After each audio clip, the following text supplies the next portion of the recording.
ভেঙে গেল। এখন কি হবে? আম্মু দেখলে বোকা দেবে। আমরা কি বলবো আমরা করিনি? কিন্তু ও ভয় লাগছে।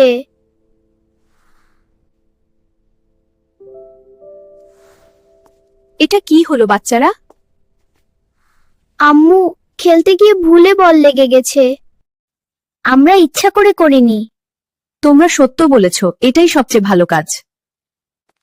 জানো, জিনিস ভাঙা বড় ভুল নয়, কিন্তু ভুল লুকানোর জন্য মিথ্যা বলা বড় ভুল।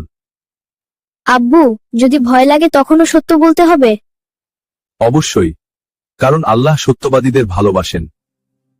আর ভুল হলে প্রথম কাজ কি? সরি বলা। হ্যাঁ, আর চেষ্টা করার জন্য আবার না হয়। তাহলে আমরা কি এখন পরিষ্কার করব?